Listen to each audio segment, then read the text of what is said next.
Washington Reuters. The top U.S.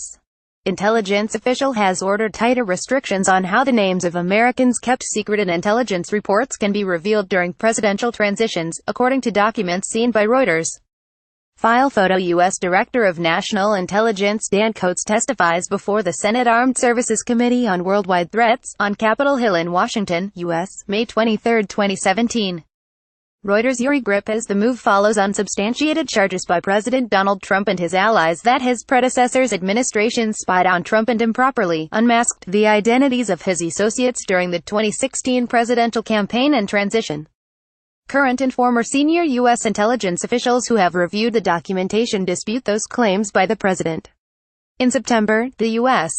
Justice Department said in a court filing that it had no evidence to support the president's claim that President Barack Obama ordered surveillance of his Trump Tower campaign headquarters.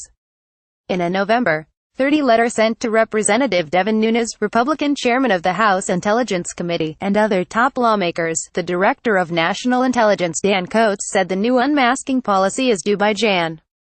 15. Nunes was among the first to charge that U.S. intelligence agencies collected information on Americans involved in Trump's transition team.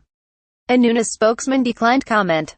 Coats wrote that the new policy will reinforce existing procedures that make clear that IC intelligence community elements may not engage in political activity, including dissemination of U.S. person identities to the White House, for the purpose of affecting the political process of the United States. In addition, this policy will require heightened levels of approval for requests made during a presidential transition when those requests relate to known members of a president-elect's transition team. Coats wrote in the letter, which was sent to the top Republicans and Democrats on the Intelligence and Judiciary Committees in both the House and Senate. A spokesman for Coats had no comment. Reuters has also reviewed a draft presidential order that, if enacted, would make similar changes to unmasking procedures that relate to presidential transitions. The draft Trump order can be seen at tmsnrt.rs2jrkbhc. A White House spokesman declined to comment on the 4-page draft presidential order, which is undated. It is unclear if Trump will sign the document in addition to the new policies Coats has ordered. U.S. intelligence agencies are barred from eavesdropping on Americans' communications without warrants. However, information involving U.S. citizens sometimes is incidentally collected in the monitoring of foreign intelligence targets. In such cases, the Americans' identities are anonymized with labels such as U.S. Person Number 1. Unmasking occurs when an authorized U.S. policymaker requests the name of an American to help understand the value of the foreign intelligence. A policymaker also can request an unmasking when the information concerns a crime.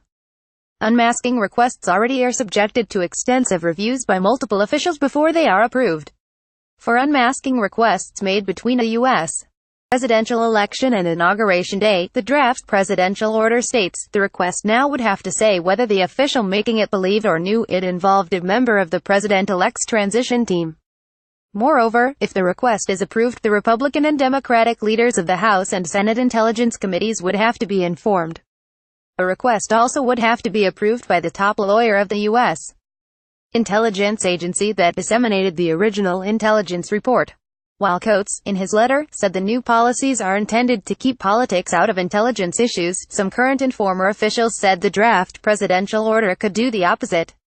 If this executive order is implemented as written, or worse if it's written into law, it is not only an infringement on the political independence of the intelligence community, but it will endanger our ability to work with our allies, who may fear we've been drafted into a political party, said one U.S. official familiar with the issue, speaking on condition of anonymity. It appears that the Trump administration is trying to line, systematize, and memorialize the unmasking process, said Christopher Swift, a Georgetown University law professor and partner at Foley Lardner LLP. But these same procedures might also be used to identify pending national security investigations and insert the White House into these decisions, Swift said via email. Additional reporting by Mark Hosenball, Dustin Voles and John Walcott. Editing by John Walcott and Clive McKee. For Standards, the Thomson Reuters Trust Principles.